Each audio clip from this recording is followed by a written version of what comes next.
পৃথিবী এখন মহাসংকটের দিকে ধাবিত হচ্ছে। রাশিয়ার প্রেসিডেন্ট ভ্লাদিমির পুতিন বেলারুশে অত্যাধুনিক হাইপারসনিক উড়েসনিক ক্ষেপণাস্ত্র মোতায়েনের ঘোষণা দিয়েছেন। কিন্তু প্রশ্ন হলো, এই পদক্ষেপ কি তৃতীয় বিশ্বযুদ্ধের পথ তৈরি করবে? এর ফলে কি বিশ্ব রাজনৈতিক শক্তির এক নতুন সমীকরণ তৈরি করবে? পুতিনের ঘোষণা যেন পৃথিবীকে চমকে দিয়েছে। রাশিয়ার সরকারি সংবাদ মাধ্যম তাস জানিয়েছে, পুতিন বলেছেন 2025 সালের মধ্যে বেলারুশে অত্যাধুনিক উড়েসনিক ক্ষেপণাস্ত্র মোতায়েন করার পরিকল্পনা রয়েছে। এই ক্ষেপণাস্ত্রের গতিবেগ এমন যে এটি শব্দের 10 গুণ বেশি গতিতে ছুটতে পারে। এমনকি এর পাল্লাও ভয়াবহ। সর্বোচ্চ 5500 কিলোমিটার পর্যন্ত এটি লক্ষ্যবস্তুতে আঘাত হানতে সক্ষম এবং সবচেয়ে বড় কথা, এটি পারমাণবিক অস্ত্র বহন করতে পারে, যার ফলে এটি একটি বিশ্বজয়ী শক্তির প্রতীক হয়ে উঠেছে। উড়েসনিক ক্ষেপণাস্ত্র পারমাণবিক অস্ত্রের মতো না হলেও অত্যন্ত নিখুঁতভাবে নির্দিষ্ট লক্ষ্যবস্তুতে আঘাত হানতে পারে।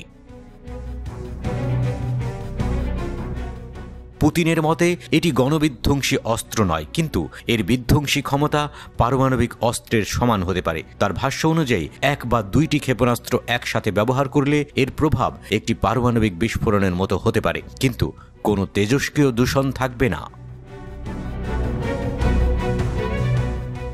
এই ঘোষণার পেছনে কি শুধুমাত্র রাশিয়ার প্রতিরক্ষা কৌশল কাজ করছে, নাকি এটি আরও বড় কিছু?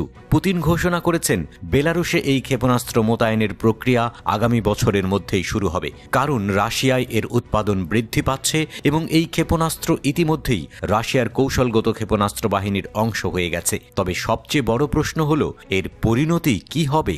নেটো সদস্য দেশগুলি, বিশেষত পোল্যান্ড এবং লিথুয়ানিয়া, ইতিমধ্যে বেলারুশ সীমান্তে তাদের সেনাবাহিনী মোতায়েন করেছে। এটি পুতিনকে আরও উদ্বিগ্ন করেছে, কারণ তিনি পশ্চিমা দেশগুলোর কাছ থেকে আগ্রাসন অনুভব করছেন। এই কারণে তিনি বেলারুশের নিরাপত্তা নিশ্চিত করতে এই ক্ষেপণাস্ত্র মোতায়েন করার জন্য প্রস্তুত। পুতিন বলেছেন, পশ্চিমাদের দায়িত্বজ্ঞানহীন নীতি বিশ্বকে বৈশ্বিক সংঘাতের দিকে ঠেলে দিচ্ছে, যার ফলে এই ক্ষেপণাস্ত্র ব্যবস্থার প্রয়োজনীয়তা আরও বেড়ে গেছে।